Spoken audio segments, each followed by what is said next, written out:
2AP le siu fofonga o Samoa ia na whaasalalaunga i le 2AP amo 5 whao. Le 2AP whamo iwa tasi tesi ma le tasi ma le 2AP whamo tasi o fitu tesi ma le wha. Whaafofonga i le siu fofonga o Samoa le 2AP.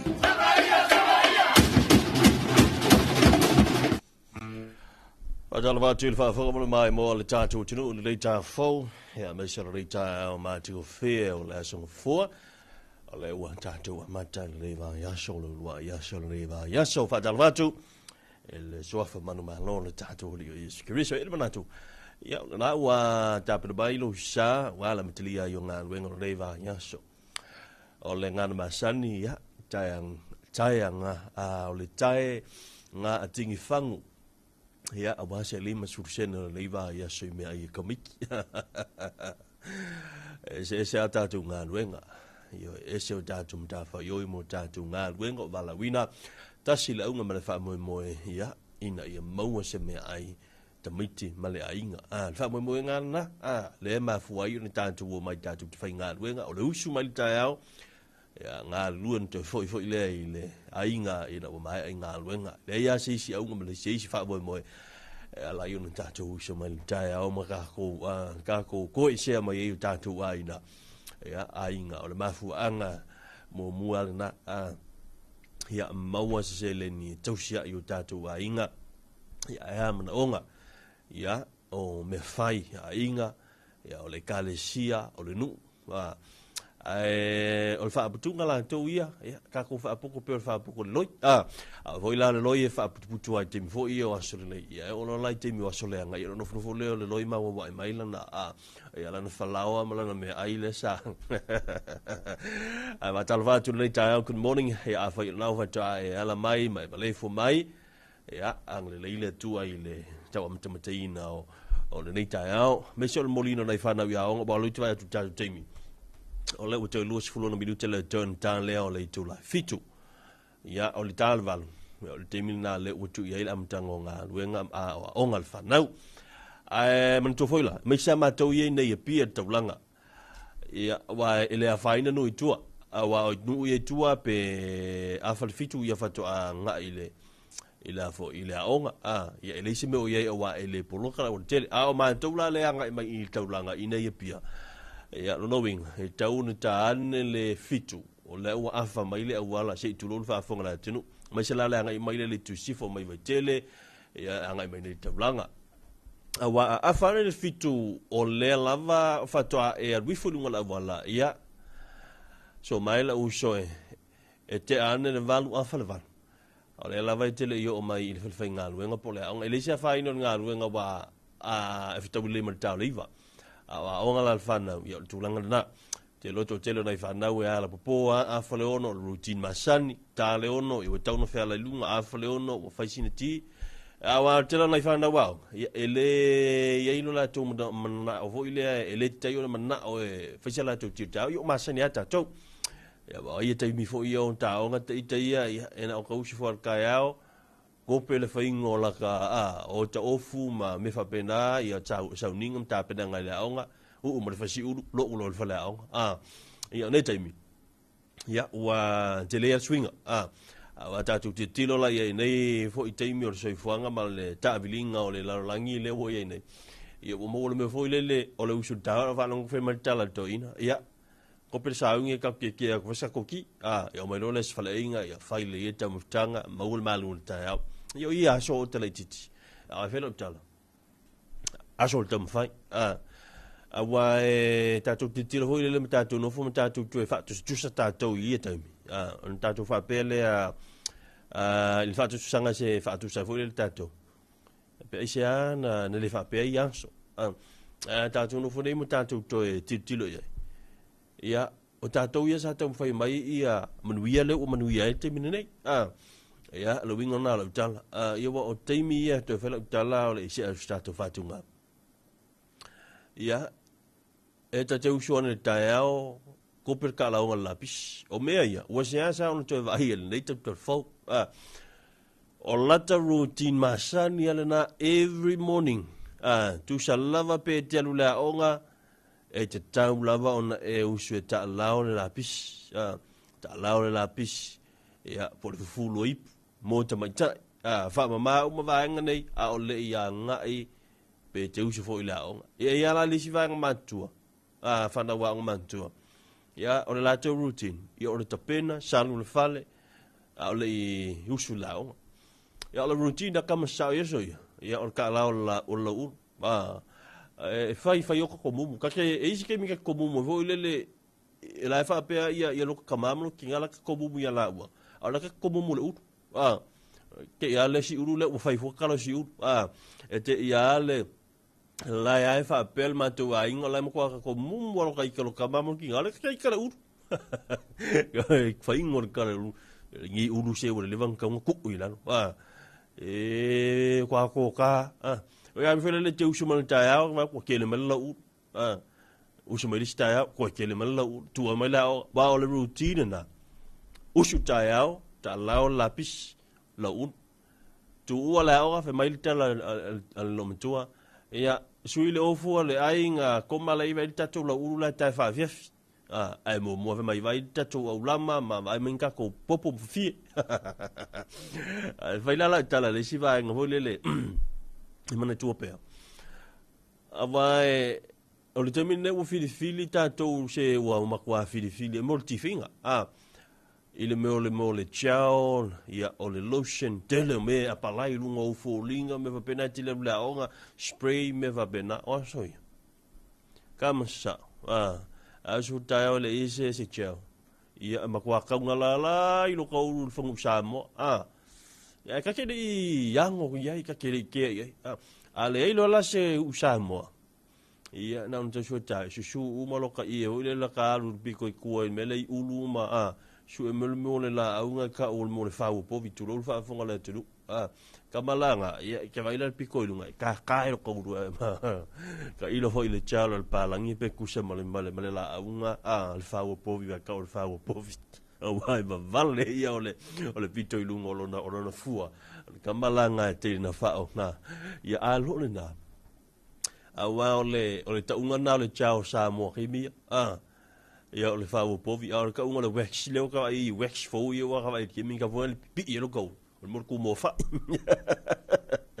ia la i te vo le dat fa nga tu mo fa ia e ka kelo kula o ia la amasa ka foi nge va i se mo fa i pepe fo ye usa kala ka fo le tu mo fa yo lo fo ia la ua me fa i pepe fo i lungo no tu fa toi fo ia le tu langa fo le tel no ai o se mai nei fa na ia on amu ia o to fa na wa on le ni telefon tele le ava no tele opportunities tele ia filinga me fa pena ia la te ia ele fu se tio o me uma ia la sai wa fa pena le ta vilinga o le soifuanga ma le olanga le ta to te langi le ia nei ia fa pena e ka vidia fa penga se ka ko wa mi ai fa tal fatu after ile tu pa fa o mo so breakfast tai out fa na mo si no iputi ia vi fa after ile tu sina ipuvai o tai out fa after ma avel vi inga ile tu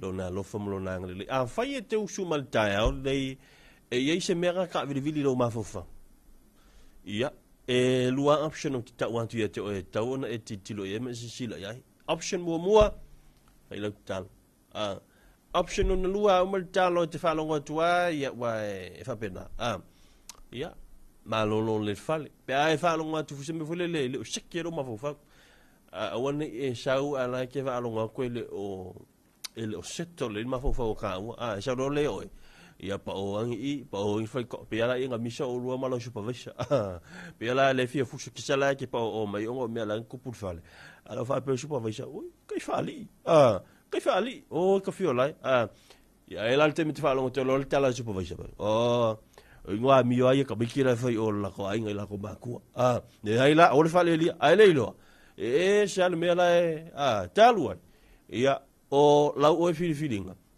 Então eu vou te falar algo para ver o que é uma fofa. O mena le ele e ma fuanga o me vo eta o le fai ka ko livi me va benga Ongi fa so annual leave, so day off, wa klo annual leave me jo pa vai se po la boss. Vai. Na te lo sa vali tatu tu la fono. Tatu tu la fono. Tolu aso ai le yo ile aso ta wona mai ele ta sanga pe apu le. Ia ai o le tabla batia tu e pilo to football valu binu tele tale o le tula ia fitu tatu se tatu telefo ia mai fadua tabla ina vai no telefo ai ola tatu se to fa o tatu fa fianga o le nei vai le tai o vai fa fianga le on so le tatu tala mai le official vai tau i se vai ngo fo le tau le nei fo i aso foa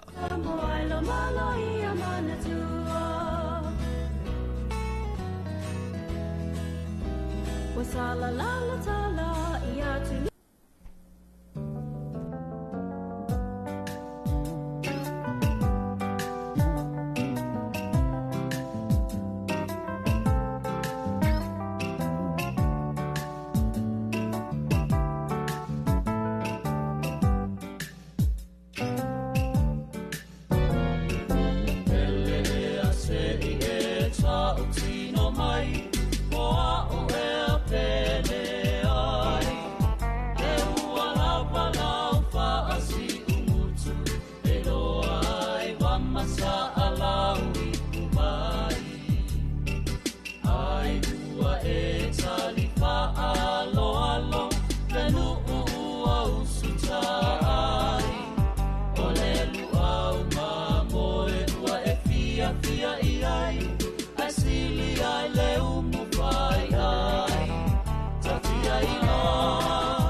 la paula bona malo alofa ilo fi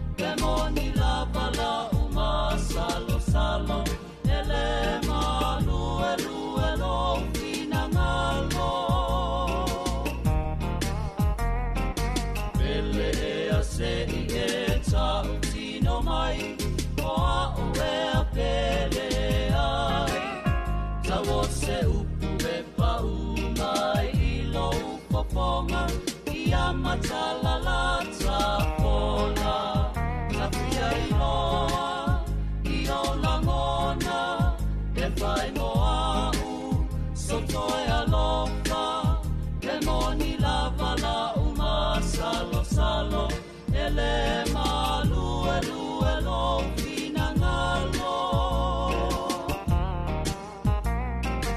ele e a se ibeta utino mai oa u e a pele ai kawa se upu e pa umai ilo ufofonga ia matalala tapola kawa se upu e pa umai ilo ufofonga ia malama mea uma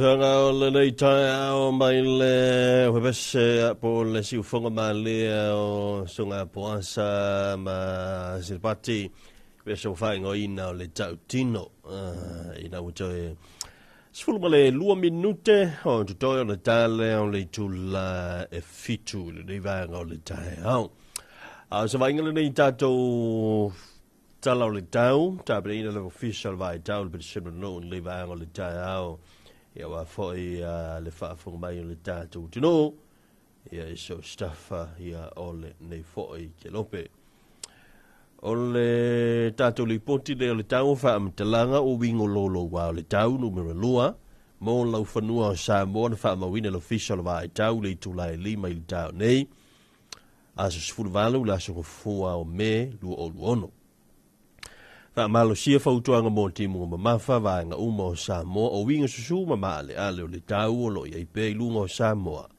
e afu mai fitea inga o Savili ma timunga le Pasifika i saute o lo ta oto i lunga o le atunu ma o nei winga o le tau o le au mai a winga a waoa ma timu o ta apisoloai e mamafa inisha taimi whaapea wila mawhai titili i le so o Savili ono whaatau inisha taimi o le awhetaia inga, o le awhetaia inga o Savili me timunga o le Pasifika i saute. E wha moe moe o le a ngai mali i saute i le aso antai ao, ma wha solo ai ina swinga mali o le tau i le o ngā te tonu le vai aso nei. O a fianga e ono alia mai ma mafa timunga, pua oa ma maase se a wala i no fuanga maulunga, lolo vai a no fuanga i tafa te whaala, e wha tau Savili i teimi o timunga mai ma mafa. O leis whamtalanga winga lolo wā le tau, la atu ina mai official vai tau lima le whiwhinei. Public Severe Weather Information number 2 for Samoa issued by the Samoa Meteorology Divisions at 5 o'clock a.m. today Monday, the 18th of May 2026. Valid heavy rain advisory all of Samoa. Moist and unstable weather conditions persist over Samoa as the South Pacific Convergence Zone remains within the vicinity. This weather system is expected to bring cloudy conditions with scattered showers, heavy at times, with thunderstorms and gusty periods today. In addition, the SPC said is forecast to gradually move southward tomorrow, leading to improving weather conditions across Samoa by midweek.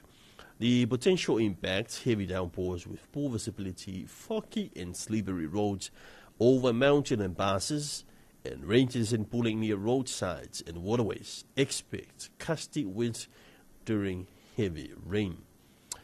O nisi whaamtalanga o winga lolo wa le tau vai ngā numero valu mo ngā sami o Samoa na whaamawina le official vai tau le tulai lima le tau nei.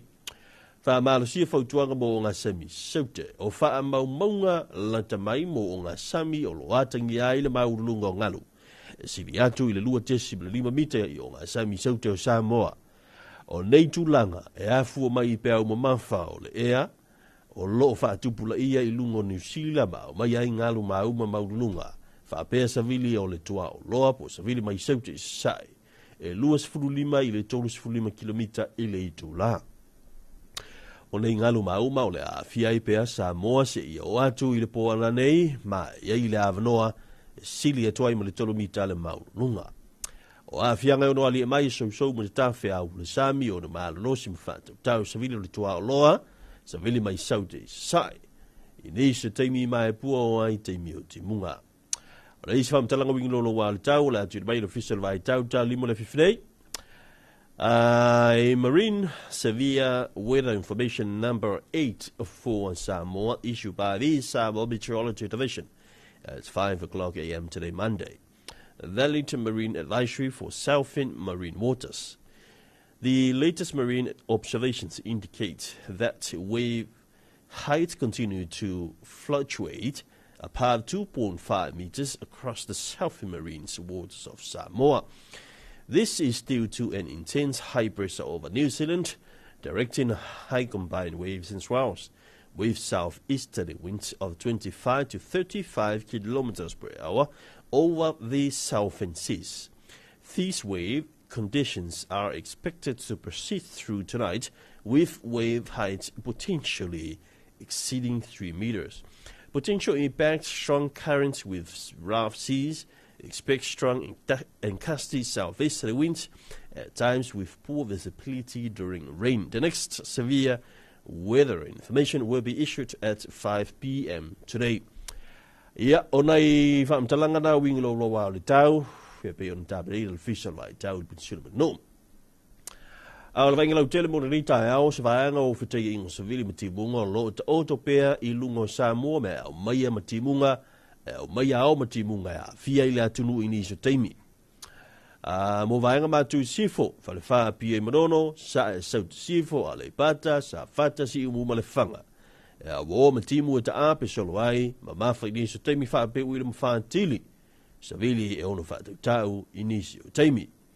O se sa e matu sa e sale longa I sale aula, matu sifo a mao o a sau fala lupo, saute, palauli, lata nga yatu ina yafu. Wo matimu e ta ape solo ai, mafa ini so teimi fa pe wile mafa tili sa vili ono fa tau ini so teimi. Talofa, good morning. This is a weather update from the Samoa Met Division. A convergence zone lies within the vicinity of Samoa with associated clouds and rain affecting the group at times. For Bolu north to northwest, Falefa Apia Manono east to southwest, Alipata, Safata, Ziumuelefanga. For today, cloudy with scattered shower, heavy at times with thunderstorms and gusty periods. Big Island of Savai east to northeast, Salilonga to Saleaula, northwest, Avawa, south, Alealupo, south, Palauli Lata to Nayafu. Cloudy with scattered showers, heavy at times with thunderstorms and gusty periods. Tarotau, Molangate Fale, let you know. Maingalau tele, o au sa vilu le toa loa, lo a fie pe o ngā sami o Samoa. Mole so, ia I ngā te whale mo ngā sami mātuwha pena foi ma saute. O le angi, le vaito lau, sa vili mai mātu sai. E luas fulu lima kilomita I le itula, ai lua I le lua tesi lima maurulunga o ngalu mauma. O sa sai. Sorry, o ngā sami I saute.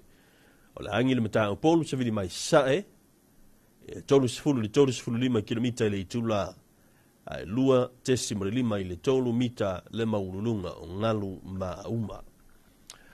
Tātou tala o le tai, o le timinei hia o lea ua te imanitai, 5 minute te fitu tau nei, o le a sua le tai, pele o le tai le nusfuluiva te tasi le vauli, on te sua le te lusfulu minute I le valu I le poana nei.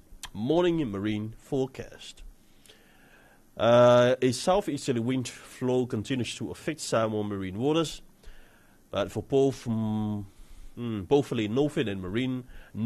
and southern marine waters today, north to easterly winds 20 to 25 kilometers per hour, 2 to 2.5 meters.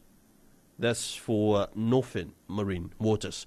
But for southern, easterly winds 30 to 35 kilometers per hour, 2.5 to 3 meters height, for waves and swells.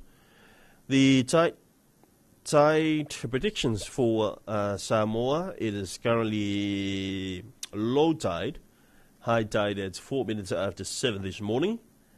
And low tide again at 29 minutes after 1 in the afternoon. And high tide at 20 minutes to 8 p.m. tonight. That's the weather forecast issued by the Samoa Meteorology Divisions here at Mulino. Thank you to the Samoa Met for providing our our daily updates of weather forecast, as well as weather forecast for this Monday. And it's 2 minutes away from the top of the hour. Our Talofa Samoa first reading coming up next after this track from Talofa Samoa. Talofa Samoa nei mau mai pele ngila laula au I lauli tio fa fong.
Ave whanga mai le whepesena le papa soifua.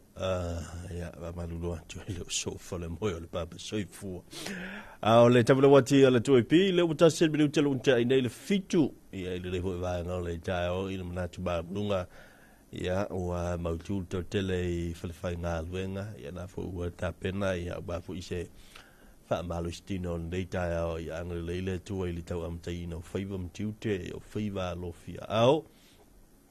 Ia, lana fo yo le tapena ia, ia, ma se fo yo le au no fale, pule a ori ki me kala, vai lau ala me seki le, ia, kaunga afarkoru e ala ilung, i se mea ai alau whaingaru.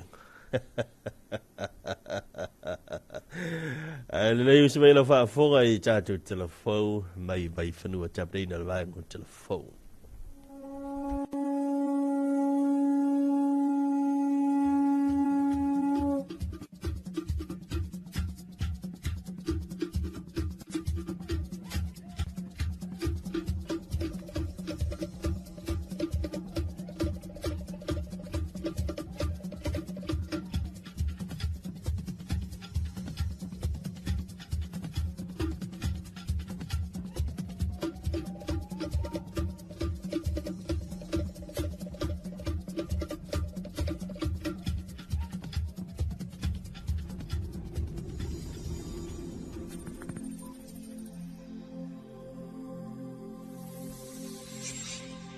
Talofa lava i lenei tae ao e lo mai o se whapoponga o talafou mai vai whanua.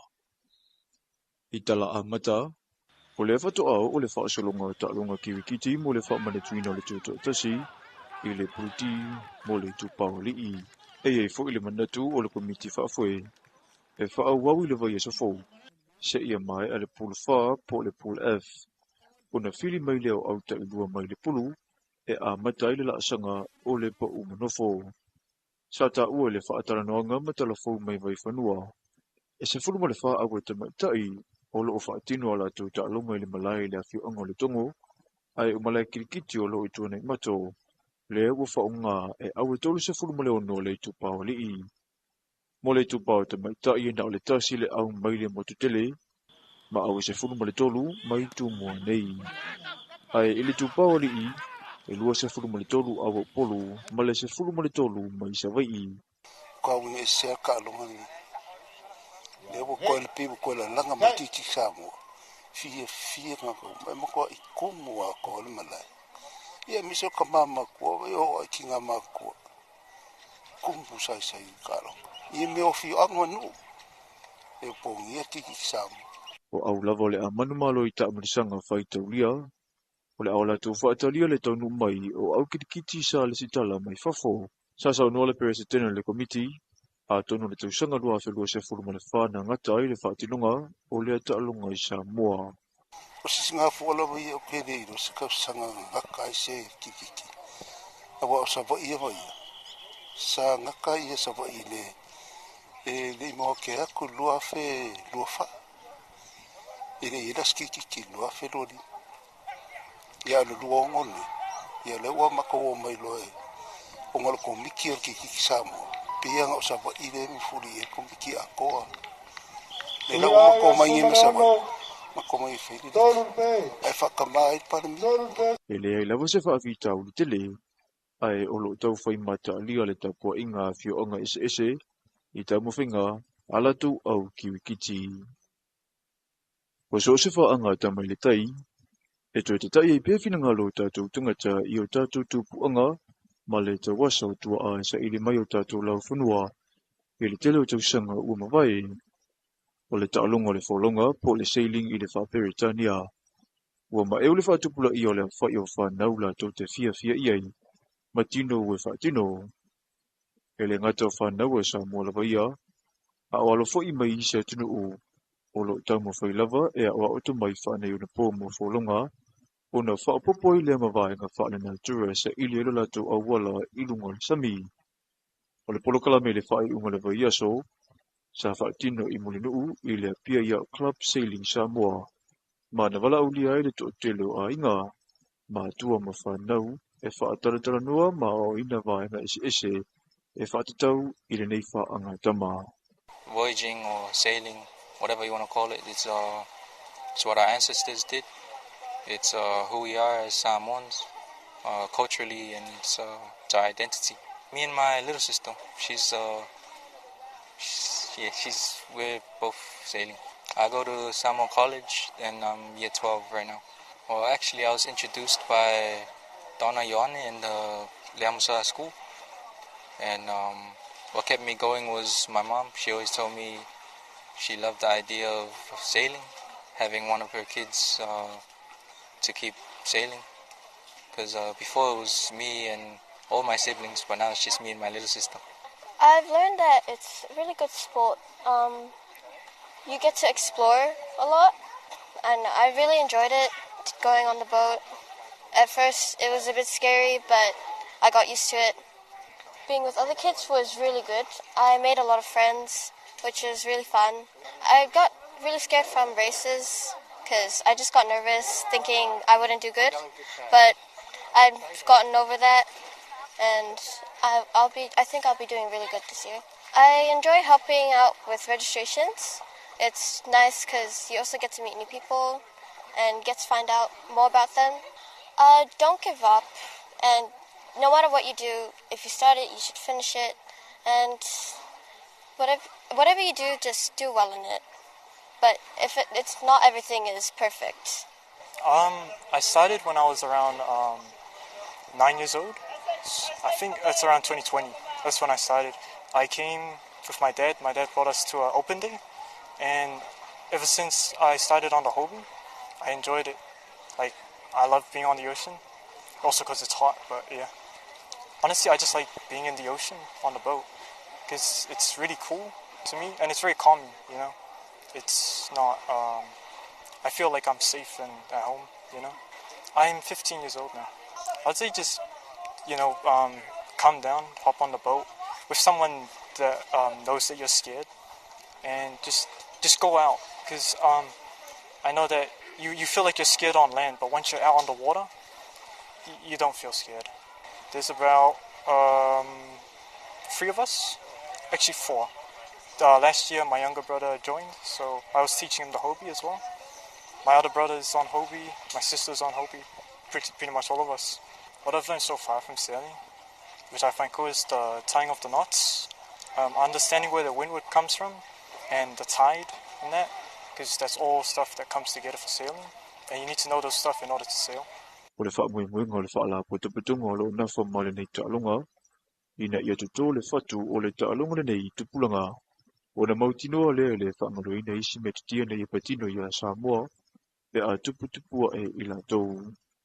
O le langolongo matua sa whaalia ina umumoli atu whanau, ai meisa le mai mo ia la tu tau mo whinga mawaenga ua la tu wao ina te a wholau. Le o lawa fo I papalangi, ua la tu filifili ave le whaatau ua ili nei whaama ite. Ele ngato se ta'alonga, ai o le sona fo I maua mai ai. E mawhai ona whasoasoni le wholaunga a so se tangata soifua I aso te tasi. O le asunga fua le olua ia salamasino iuni lea ua whaatulanga mai e le mtangaruenga o bisinisi ala mani maleipa e avea masa malolo o le whaamana tuina o le ono se fulwhatausanga o le tātou tūto tasi. Ua mawhai ona whaia nei whiutana inga I le whai upulu o le tula whono asa malolo mo tangata umalua whemalewalu. E pei whai ona whailo e se pepo whaamtalanga e mawhai ona tatala bisinisi I le asa ua ta ua ai ua whautua ina whai la tau e pūlea ngā ruenga ina ia muli ta ia vaenga le tula whono so utanga o vale leo leipa whaapenga ruenga lua whese furu malitolu I le tūlanga o le tutongina o tangata whainga ruenga. O tātou tāla whauna mai vai whanua mo le nei fo I tai au se isona whaapupunga I le awa uli.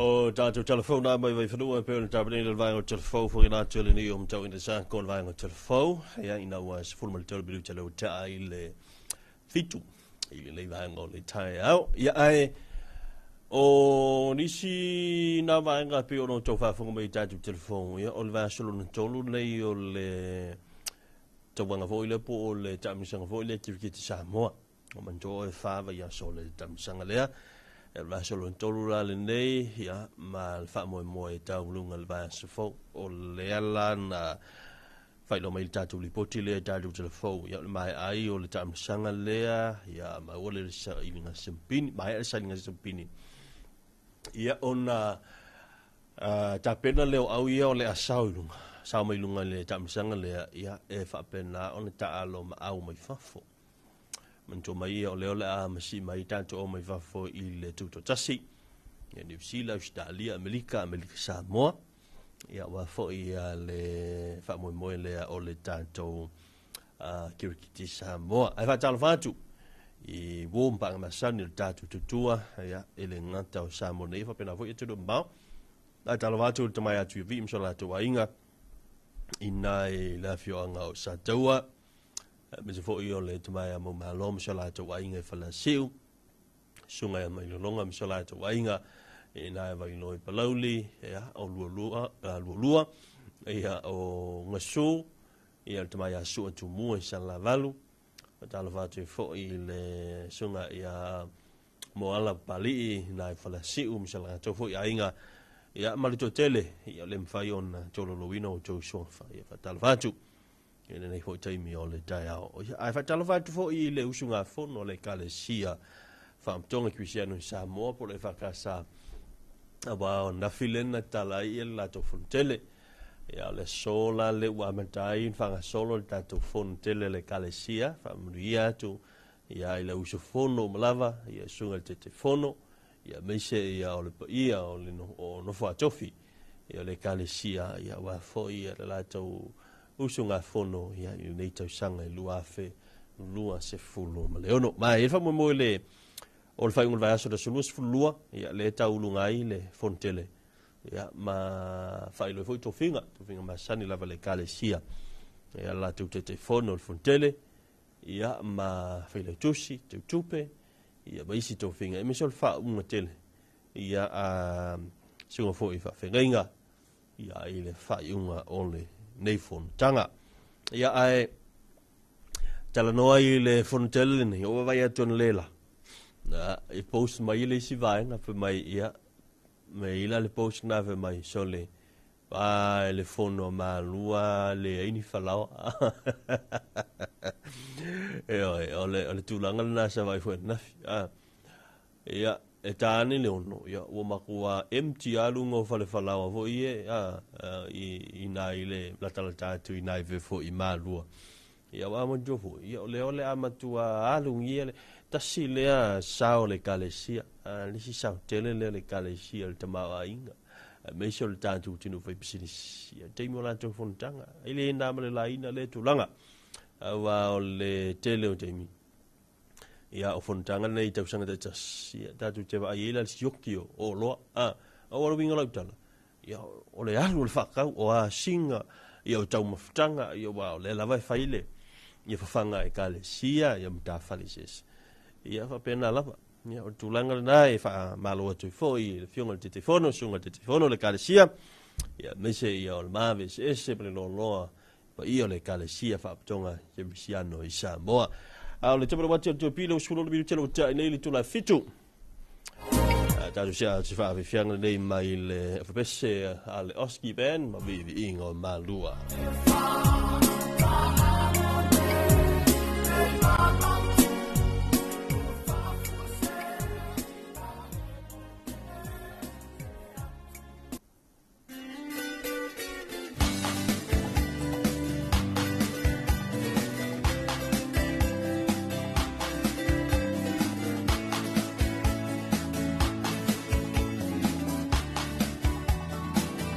Malu alo ui oe mata ua mawanu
fale fono male fale mafutanga lo malu malu le yupeli fale tushi male fale misiona le fale otina malu pule mama mao chao faia oma malu ola upele otemi chamita ipe manene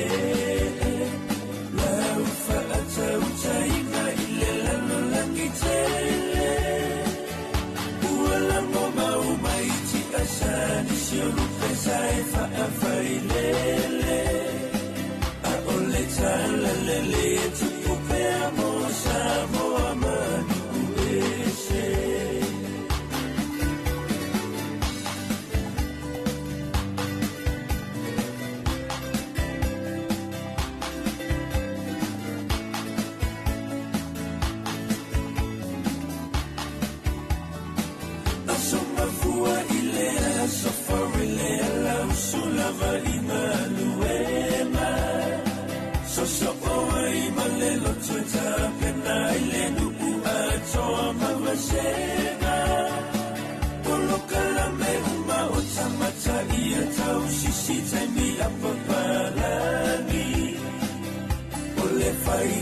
yang mai mawalo nei da chile va sema fa lagi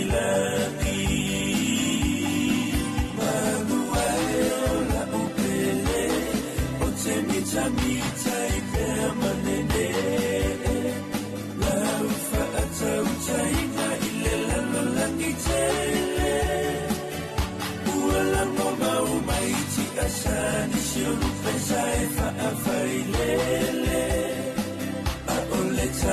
Lele tupu pe amosa mo amani uese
sia tama.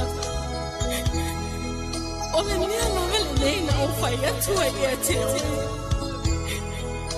A whai e e se mea te le whiwhi ai. Sau ma whai no mai. Tala no mai i a te au. Ai awa. Awa le whasia sia ta whanau. O ia ue. Tala whai. Ua maleo lawa. E au noa ma se mafua ana tatau.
Me whanga mai le tamatai Ashley Sua ma le besira na o le saua ina o whanau o le taimila wanti le ua lua sifa minute le tōna tā leo le itu la e valu ina nei tai au.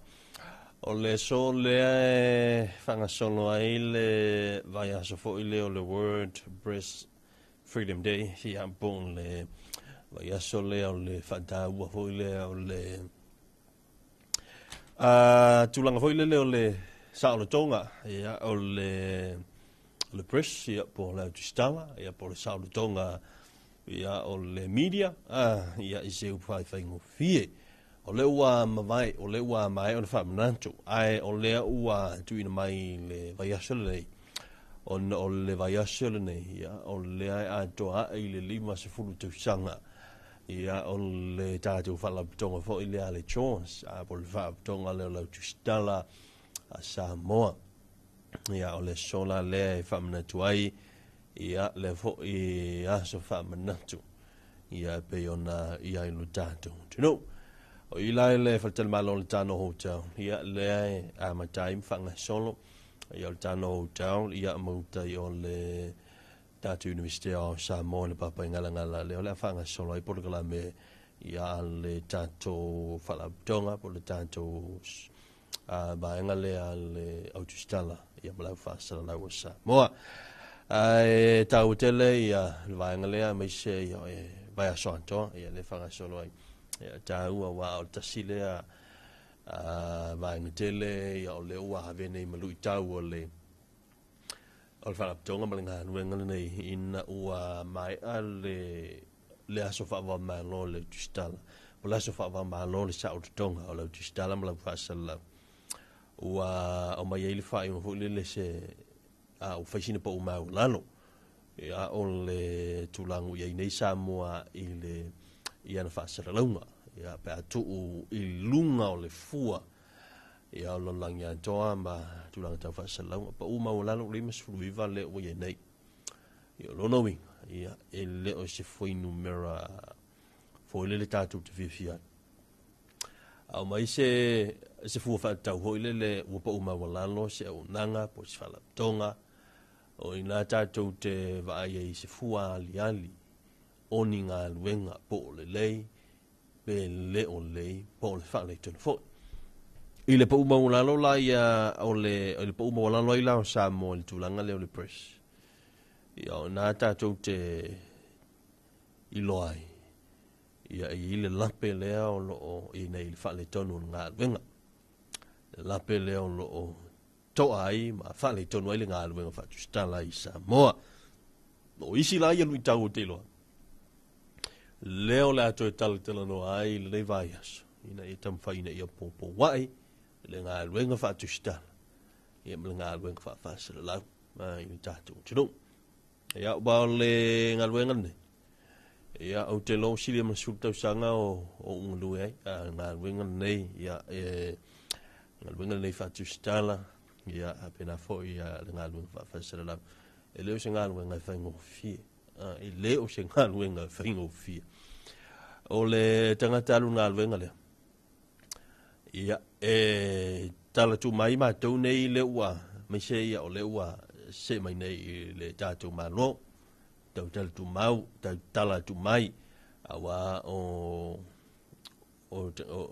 le ngaluenga nei fatustala ma ngaluenga fasala lau le malo la vai ia e ona ta yala ia e pule mai le malo li tulanga o le fanga ngai o ingo le ngaluenga ia o le ngaluenga fo i pe afai o le ufai ngaluenga ia e matele i le tulanga fo i le kava ina o mea tau il malo i ana polo keti ia on development stories po o vaenga fo ile le ausia o ngā luenga le tato malo ia sa ona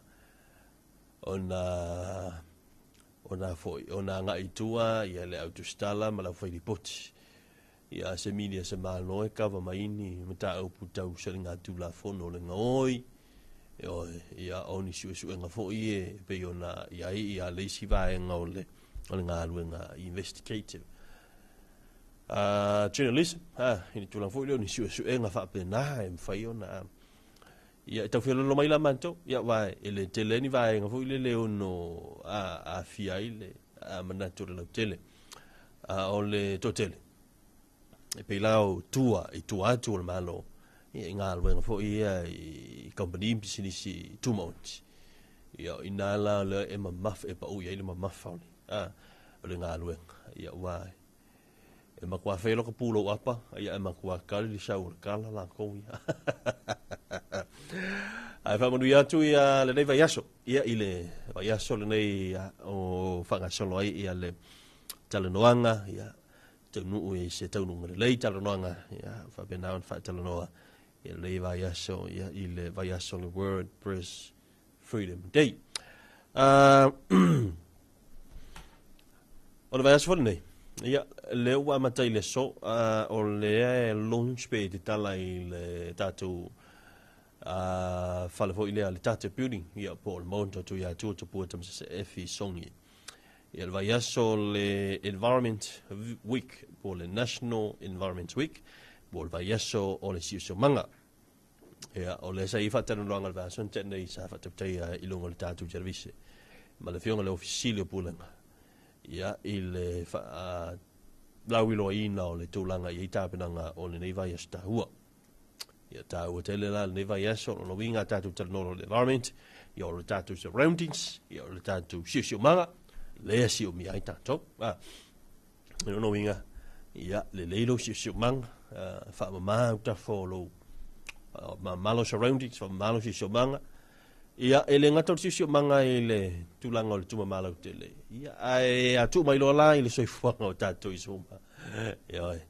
Ia i te tono siu manga healthy soifua malo ina. Wane i tono siu manga ki whaalonga kwa lai whai mai ukala. Pe e te iai siu manga fule le ki whaalonga. O lai sau kakale whai mai kala o le si tangata. So that's very unhealthy environment. So, but e te tau ona e te tonu o se environment o se manga healthy. So, all the healthy environments. So that's the environment you need to be. You need to be in. It's tau ona e te tonu. Ia eva pe ke ngā me foi lele ki whalonga ko lai whai mankala hoi. Se ke no e le lile. Oe, a e wha popo wai a wako ia lala foi lele koe kau wha mumua ki lele afi. Ia, o longa ubi. O e leisi tangata tutuafi na iai nei. Leu ta sulu 50 minuta tau tale o le tūlai valu. I le vai o le tai au, tau topa le udanga si fongo Samoa. Le vandala fatu. A whai o nai te mafuta mai lunga la tene. I whai mani mai lunga sa. A whai o nai tau mafau pe ke alu sifo pe ke alu sae. Ia. Whai sau talo. Whai sau talo. Say your prayer. Which directions? Ia e tau ona nga ia. Ia ai lor fai mai. Pe ia le fai mai na mafufau. Koe moe harkan. Ola tatu se atu tatu fa fianga lima ngale taiao. Ola fa fianga mai a talina mo pese ole talinga. Radio 2AP. Streaming live on Facebook.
ile enti talu sumalofa ale tonunga e mawalo oe ulau fo I malo inuma anusa oe sura ilole manatumaya awe itanai talo fana ome masei wontina ya oe ilole fa amaoli si leoti lo ole ola ele ai se tofi anusa oe sura ilole manatumaya awe itanai talo fana ome masei wontina ya oe ilole fa amaoli si leoti lo ole ola ele ai se tofi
Paye moni ole ae alu Wau maso manatu O mea uma ole lalo langi Na ona fe ilafi Wala mai a o si o uinoa O te ta'u Fa asolo ai ma fofaua Wala vale a moa O te mama tua me o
Talofa lava le nei tae awa e lo mai o se whapoponga o talafou mai vai whanua. I tala a mata, o le whatu au o le whaasolonga o ta'alonga kiwikiti mo le whaamanetuina o le tuto tasi, i le puti mo le tupao li i. E fo i le manatu o le komiti whaafoe, e whaau i le vai e sofou, se ia mai a le pulu wha po le pulu F.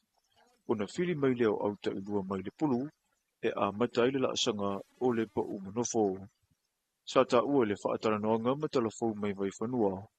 E se fulu ma le wha awa te maitai, o lo o whaatino ala tu ta alonga i le malai le awhi anga le tongo, ai o malai kirikiti o lo i tuanei mato, le ua whaunga e awa tolu se fulu ma le ono le tupao li i. Mo le tupao te maitai na o le tasi le au mai le motutele, ma awa se fulu ma le tolu mai tu mua nei. Ai ili tupao li i, e lua se fulu ma le tolu awa polu, ma le se fulu ma le tolu mai sa vai i. Kwa wini e sea ka alonga ni. Le wo koe le pibu koe la langa matiti Samoa. Fie ngako. Mai mako i kumu a ko le malai. Ia miso ka mama kua. Ia o ki ngā makua. Kumu sai ka alonga. Ia me o fio angwa nu. E pongi ia tiki Samoa. O au lava le a manu malo i ta amarisanga whai taulia, o le awala tu whaatalia le taunu mai o au kirikiti sa le sitala mai fafo. Sa sau noa le perese tena le komiti, a tonu le tausanga lua whelua se furu ma le whana ngata ai le whaatilunga o le ataalunga i Samoa. O sisi ngā fualawa ia o kereiro se kausanga ngaka i se kikiki. Awa o sa wa ia wa ia. Sa ngaka ia sa wa i le. E le imoa ke aku lua fe lua wha. E le ila skikiki lua fe lori. Ia le lua ngone. Ia le ua maka o mai loe. O ngalo ko miki o kikiki Samoa. Pia ngau sa wa i le mi furi e ko miki a koa. Le la ua maka o mai ngeme sa wa. Maka mai feri. Ai whakamai parami. E le ai lava se whaavita uli tele, ai o lo tau whai mata lia le tapua inga fio onga ese i tau mawhinga alatu au kiwikiti. O so se whaanga tamai le tai, e toi te tai e pewhina ngalo tātou tungata i o tātou tūpuanga, ma le tau wasa o tua a sa ili mai o tātou lau whanua, e le tele o tau sanga ua mawai, o le taalonga le wholonga po le sailing i le whaperitania.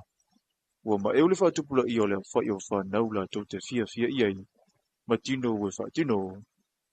E le ngata o whanau e sa mua lava ia, a o alo fwoi mai i se tunu o lo tau mo whai lava e a o auto mai whanei o na pō mo wholonga, o na whaapopoi le mawai ngā whaale na tura sa ili elo lato au wala ilunga le sami. O le polokala me le whai unga le vai aso, sa whaatino i molinuu i le pia ia Club Sailing Samoa. Ma na wala ulia e le to telo a inga, ma tua ma whanau e whaataratara noa ma o ina vaenga ese e whaatatau i le nei whaanga tama. Voyaging or sailing, whatever you want to call it, it's what our ancestors did.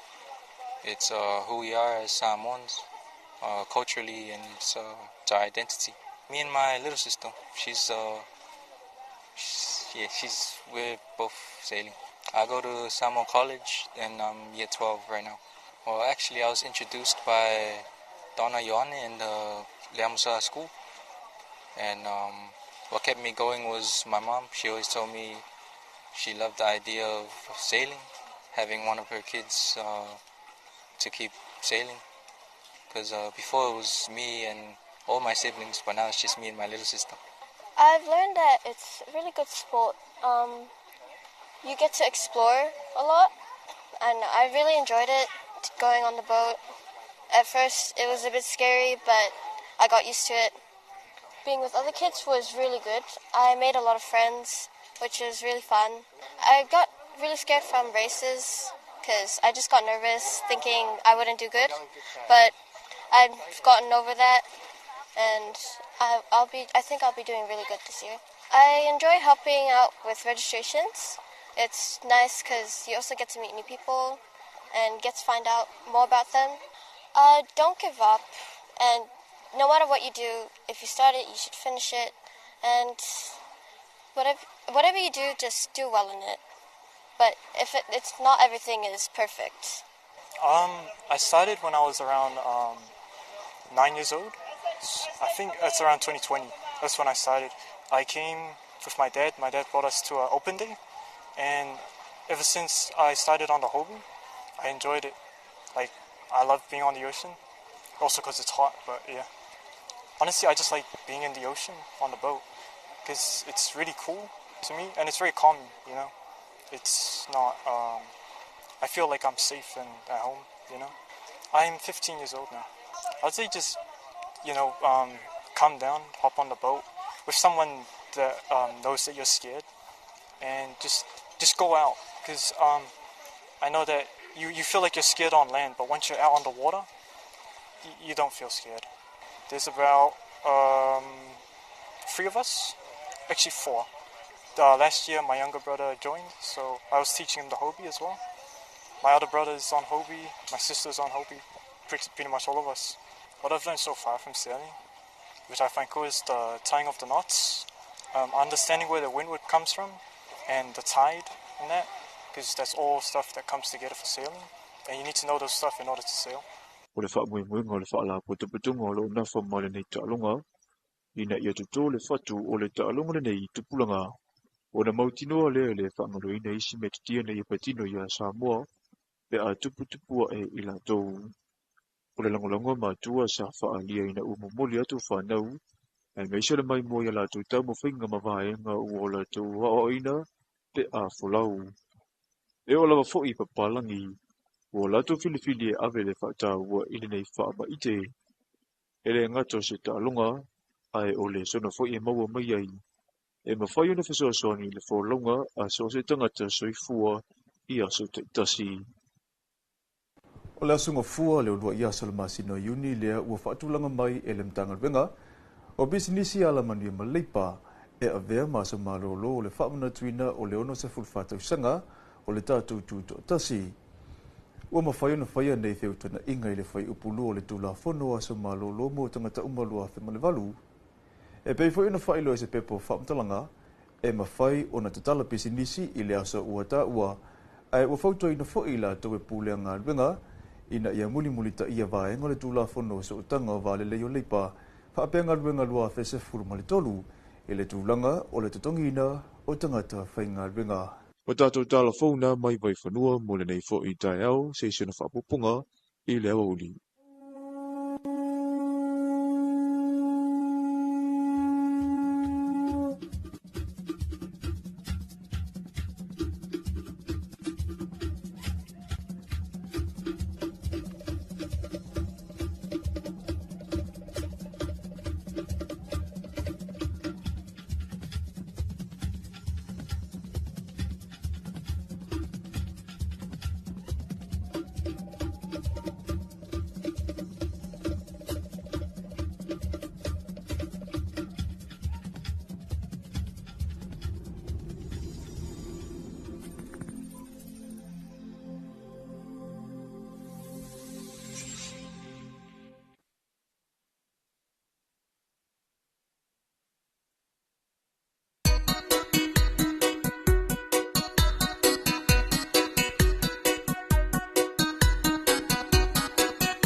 Eu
alo uma fanfang Inei telefoni teo a ima nei whanau Na ole baba o mai mapisa pisa o Teo a i le valu a po Viri le telefoni sa pulu le pitu vave au O le telefoni e tau alo na uma e tala no ai manai ai ngai New Zealand America Australia Feilo ai fa Talofa ai le su e ai ni ava se pulu male fa e mana ya le purina ele ai se te togi ai pai fua mo ke ai oi ma pai ko alua apa yo sawa tala no sa o ai e pai o lau fana o maloto alua le imana mai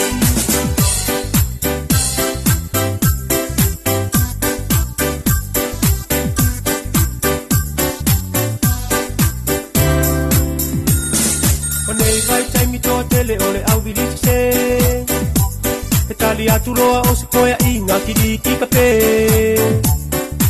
ai a tali atu ole teine e tala noa ma tali e pasiri po o ia o se teine po o se papine pe ai maue lau tama ole ama noa o upu ole atu nu alu fa solo atoa ia vanga mai ai o silivia Pai mai o ye no foi a piola tamba ole tamba a o tala o ia ole loia e mana ya la prina ele ai se te tomi ai pai fua o que ai o ma pai ko alua apa yo sawa tala no sa o ai e pai o la fana o maloto alua le mana mai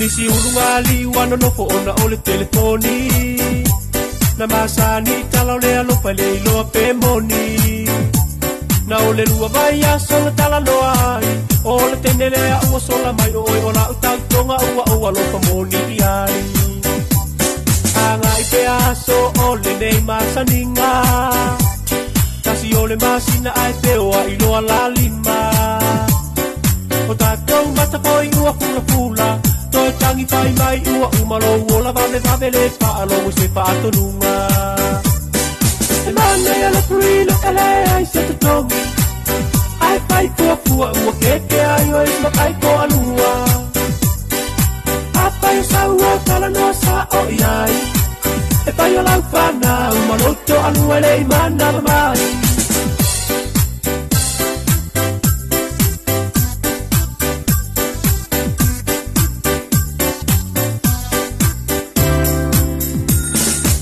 Telefoni ua mau ai tele lo mana Onisi o mau tangana mau ua mau fanfana Ole sami male e alau tau tua Le tau langa manu ui tua fia ai le au talabou matangata matatua Ou sau i te au faa babe ma faa labe E te mua ai muli lau taa vale E maua umai le aua mi o lilo O e pepel mai e ora pio se fika i le pese lulu mai lo alo tino E mana ya le prina ele ai se te tomi Ai pai fua ua ke ai o isma kai ko alua Apa yo saua tala no sa o iai E pai o lau fana umaloto alua le imana mai E mana ya le prina ele ai se te tomi Ai pai fua ua ke ai oi ma kai ko alua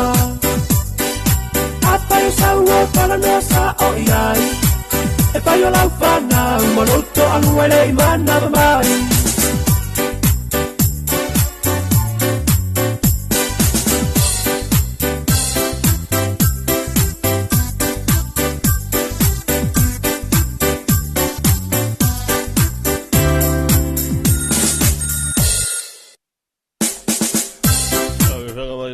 Suga mosi ele chapela wa chir tu pi o le wa afeton wa le val nei tai au ya ai tata musika ma fa fianga ya me fo yo le tata programa o le Talofa Samoa pe yo nei fo nei tai au ya la song fua aso ful ma le val le nei ya le nei fo masina lona lima le masino me te sanga la nei lua fe lua se fulu ono ia fatala vatu i lau vitalinga salaula lau to fa so tauloa ma lo le uso ma lo fu so pul ni tao Tunu, ya, mai mo mai ma whalongolongo, ia pe whafonga mai fo I tātou. Por que lame mai se fo I o whasalongo masalo ni tāo son fua. Ia o mana whila tau la sa, ia o tātou whase mai forania songa fua. Matanga o ngā luenga mtiu te maonga, ia, va pe fo I o na, va yeso le whaatimu, timu. Ma ngai skau le au, o le awo matur vai tau timunga, ia le ai, whai makako vai ia, Palasio Timunga. Whasusu la wele ele. Ia, fia fo I karo ma whai ma. Ia, wa mai mianga a le Palasio fo le timu. Ia, whangongoa fo I ngai whatoanga la tau ia me mana bia. Ai le fia la tau hoi le I kaka mosoi. Le ai, ma se fia vai. Ngā le eku, au ai, eku fo le kama. La ngai whape ngaso le. O ele si fore le whakimu no so le eku mata. Ia, fo ia, pi fo sui lau lagi mo. Bo fo ia mai wo mai o ngole. O sui ngor kau. Ia, ele ngā ko sui ngor tau, ia, o tau mafa, o mea ai, o mea ingu, ia, o mea umafa penga. Ila la tau fore le timuno. Ia, na warabo ale fulu, ia wa eku.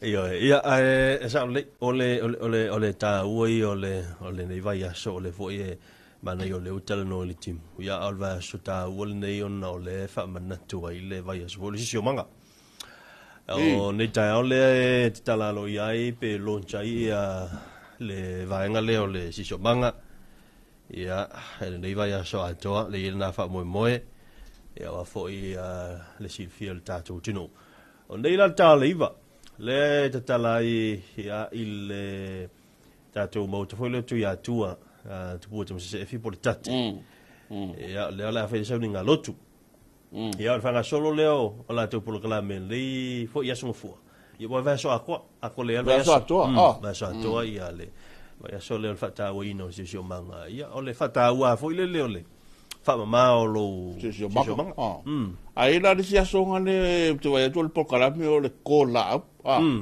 pe o ngai a pota o pe ia por me foi o le fa mai ia mo se ava no nei vai so foi le e tu to so la eu foi o tasi o vai ngale ba ngai la langi ta wala foi me nei o tutino ma ta ngal venga lo la tu nga fa tau mai na tau si o manga ia me se oni so tai ala foi e far tu la fono e lima te tai na il pui nga ma tau sia le o si manga mo me o va matua la to ina ia fa tu mau ina pea ia le tu langa foi le o si manga e tua ia il so fu ma le o la tatu tanga so fu lo i ni ia wa pe ia tele la au ia fa la ngo ia il pu en so vai ia ma lu ma ia de ia ma savilio lo tatu ma vaina ia ma me u malava a tele ina ia wa le singa fa fita u le va ia tu ia de fo ia tele interno ma il tanga do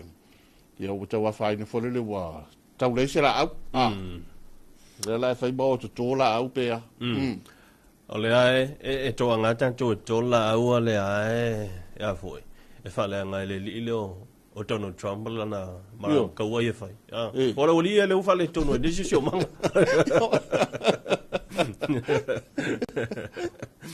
ale foi sa u mata fe lo inga foi le a le li Donald Trump va sente nei ma le Washington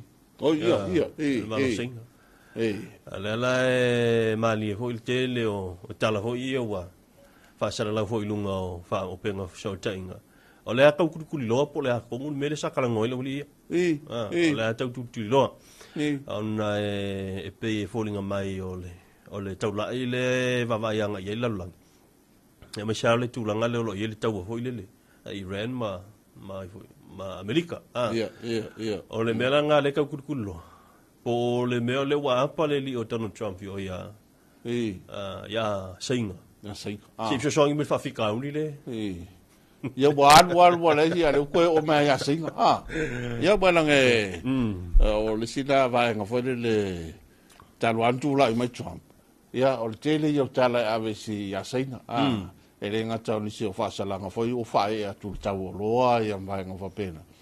Ia o tala foi le o alfa mai de sa o koviki o whae ngoa e Trump o alfa mai sainga. Alfa mai sainga. O vai Rusia sainga. Ia ma mea umalawa e pe ia hele o angwa e sainga la waki rea ngā whanga i lunga ati le kamau a inga o sainga. Ia o foi la le mea rea mata upule ia Iran. Ia waru foi le pe o kala foi waru suanga le wakele wale se me.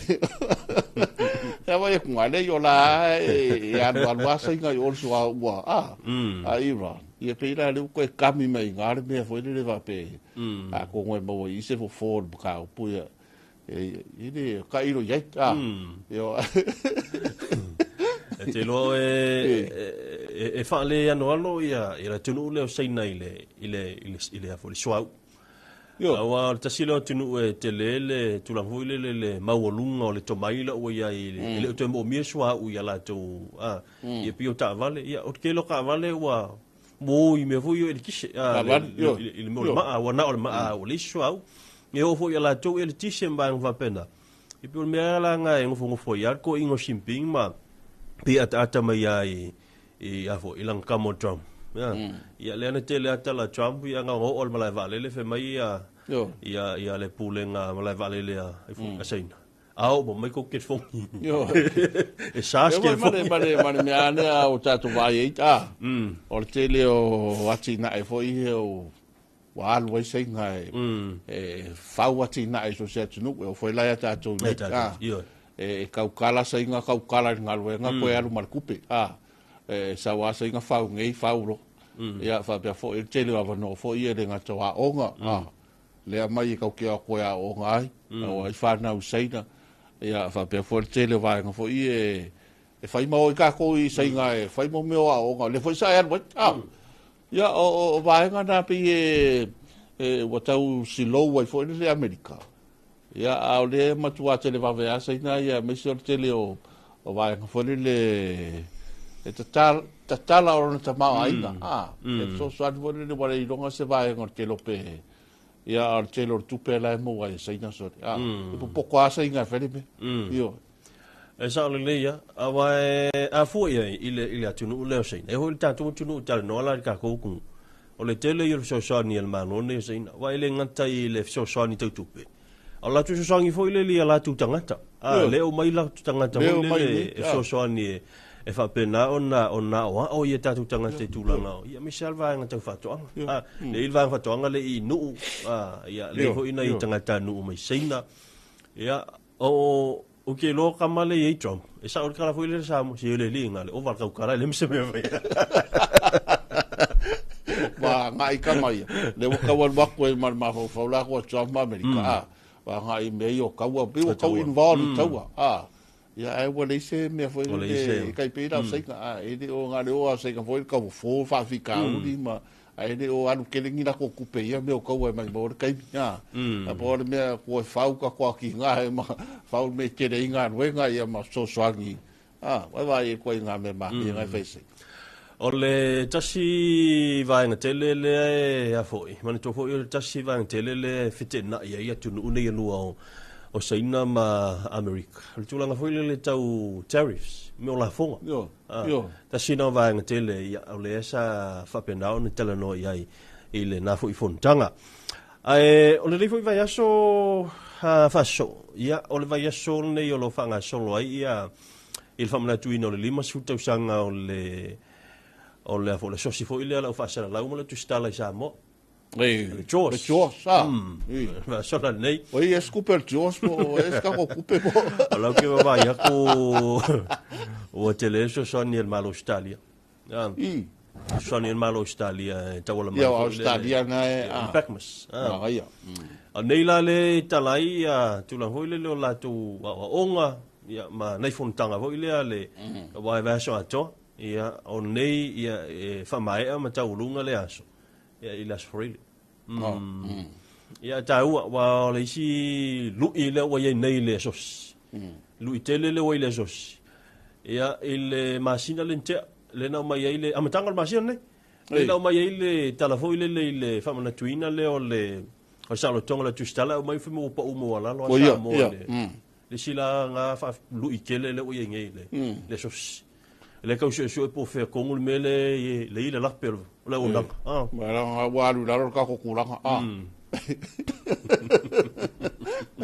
sa ku so lo nga kong sa wa nga le po u ke le nga lo ka ku pe man to ye o mene yo apa u se tūlanga o se whana putonga po o le alawa.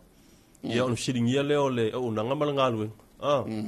Po o le meo lai ise meo wha le tonu le whatinonga o ngā alue ngamale o nanga. Le sila nā vai ngau te loa leo le a whatala noa ina i le nei vai aso. Ia i le vai aso leo le World Press Freedom Day. Lua whelus fumalono. Ia whamuria tuai le whionga prestene. Ai. Ngā langi. Bueno, o le pia ngalo fo le isi ya. O kasi le vai o marusi anga me o fainga malo fa kim karasta. E sei mai ka fa kolu fo le piko i lunga. Ya o le sila le ha la fo le e mo ka ko kiri a wai fa ngo ko mu mangi. O mana ia. Ai o le sila vai nga fa lo la ko e marusi anga mo me pule ngo fainga malo. Ko sel vai la le e so ngi ai vai o le. Yo. Pule fa temu kalas. E o mango foi. A koru. E malifa o le wai. Ya. La la ko mo kasi le fa. Ya la upa le. Ala la ko fa me lo yo to. E pe ya le bodia le ya ka. La so tai mai le. So mai ma ya ne tao. So tai mai ne fe mai la mama fati mu ngai. E so vai. Ei, o fa longo kwa la palasi ti mu. Ki mu. Ki mu. E loi wa pia nga maka mai da stona. Fa ingol verso. Ya le tulanga le tau le tatu te. Ya ole va nga fa le ke loi po ye fa tuanga ban lapta inga le le ona fuana ye ya fuanga fo le to tele ole marne ye fo le ya ole tau au tatu. E mako wala la papa la finga ukari fotio. Mako wala le kere nga moku pe le ka ke le fero ai foi pe ke fia iskai pe moko. Ola la wa lau ka kia. O mo fa lunga lau fa lau ka kia me ole fola le piko lunga. Yo ke ro e ko umi pe mai langa e lua ia mako wala papa tele le finga ta. O le la lo mai ingauta me le te ia malesi wa nga le o so mai ko i le so ta i mai ko i le usapi al fua fotia bai foi disi wala si manga inga o le wala boleva boleva sa kami mai fo i ka vale fo i inga ya au ye de pa povi po le tina e foi la fo manu le kala si ga choli koina ya sa ia le wala sa so mai ala foi la fai malanga e wala o le uka o mai tai ya umalanga fai bode ya umanga ya tele kala ko ye wa e le tai mi foi le holo nga tono le tausa ya ai palasi mai le ma fauti munga ya ufta le ya male tau fai u ya malanga solo nga venga te va ya u nga ka ma ko piko ya mangi si foi o wala si ma ke le fai so ma fia nga foti ia o le isi nu le te vai to la ko ki ya umala ko wala papa o i fenga o ia le to o i fenga mali ia la ko ki ya umala to wala papa ia e fa pena foi la ma o le motu sala fai ina i la ngai mai nai lango wa le wala papa na sa pali foi ina i lano na ia ile ai talo inga luenga o le te lo le wa ye swinga i nga luenga fo i lu mole tatu falfa masino na stona e lo sa wa i la nga lue i si congalatele i la fo i le cosinga le por makaino lina ya o le pito mai la i hafsanga i mal tatu ofisa i mulino ya la wa te le swinga ai ko le fi lunga ma le tu i lo le ta ia a le tele yo nga luenga le o ke loa o mulinu le la ave fo ima si taulanga a wala makwa ke lo nga luenga yo e tui munu iyo ia ai nei vai aso la to ia male nei fo masina ia o le tapisa le nei o ta penanga o le ona sufa e misa ku ko kas a le misa le tunga fautas o vai aku le oi la so tona o no fono foi nei ai fai bali tu ungai o a foi ale telefone vai no uma le va ale leo fa pea e se la come fai kai vole fai bala tu pe po fel me sa ma tamela tu fa pea le aila o vai a quelle sempre alva e le sempre alva le lo faccio oh il motto vai no mal telefono buon colleginga ngai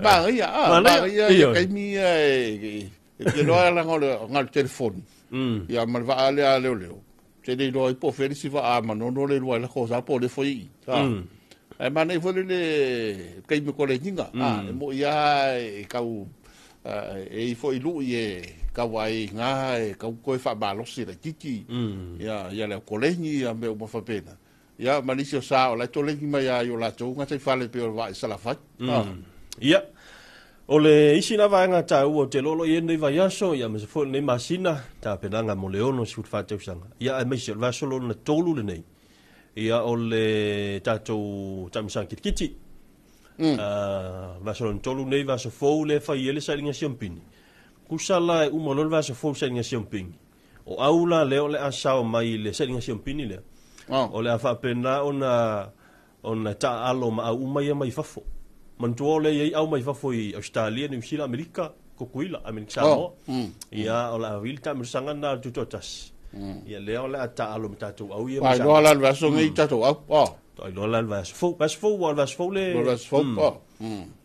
ya ai el va so nei ole ai lo ai au ole asao ile senga simpini po monofo ya alo wa manaya Mario au tasiale nga solonga o tele o tapenanga o tatu tutotas. Ya au se lau fo yo fayon to e pu e mai tatu talonga le e fatal fatu yo i malua fotia o fo wa mata no pisilta o fianga la to ia talo por neva ya sopea on na file sa talaile fontele ne sai sa ninga lo to e talaile fontele la laua nga solo el vasoni alas forile la le tolu ngai ma lawaile tu stofinga masani ale kalesia ia na tofinga ho ia te telefono tu te telefono felo tusi ia male fai uilo fa un tele fa un telefone ia o nei fai fiau ia le ua fa u mai ia ole avea ma fai fiau ale kalesia ala visita to malolonga sinta to fa fianga ia on taulunga toile ole tatu proklame ole Talofa Samoa ile nei tai au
Oh yeah, baby, you know today's a birthday.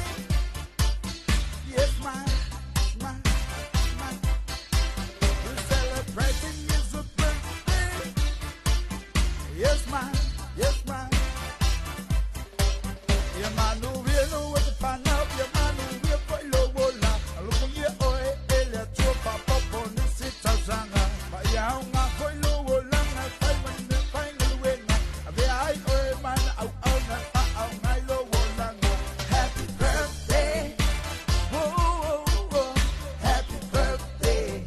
I'm so it's a birthday. Happy birthday to you.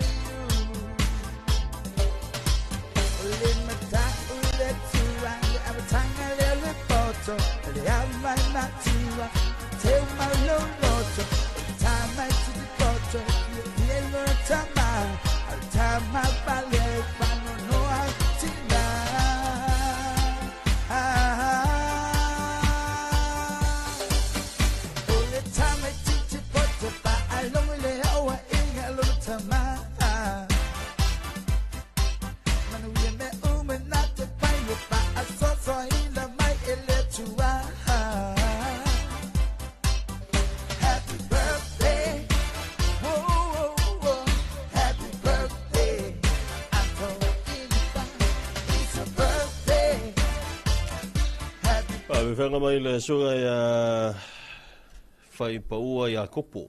Ia, ma le bese na ia o bese whaamurianga o soifua ma se whanau. Ia whaamurianga toifo ia soifua ma se whanau i la tau o le whaamana tuina i le so o la tau o soifua ma se whanau sa laula. Ia, wai mautinoa i la tau whaasino i ni yeso. La tau na soifua mai pe na whanau mai le so. Ya, maruia tele ia na foi fa mo tele lo pe inisi o wa inga fa ma ku le so la ko so fo mas fa pa e va pe ale lo inga e kasina de ka ka de o se inga pe o le ela te va toile a toanga o le lusu fa te sanga o le fofonga vo le o tatu telefo ia mta waina sei amni toile fa na o mta waina nei foi taiao Yo wa va te ni fai longa fo de swanga o le serita. Sunga manu. Malo manu ia le sa. Pa mlatu va sunte nei na soifu. Ya me se vola ni so to official le foi fa mlatu nei so la so ya marca com kanga venga. E o ma ko le lo. Ya malta tu tunu o I lava e ni se va nga fa to ni ya so fua ya. A so fua fa tim. Ia, de io le foi qua, ma cal vai aso al cala foi de o ma qual fa un verso ma le sa ma le qua ma se recupera co. Ia, ele ia ma se so ka co de la via ngambia.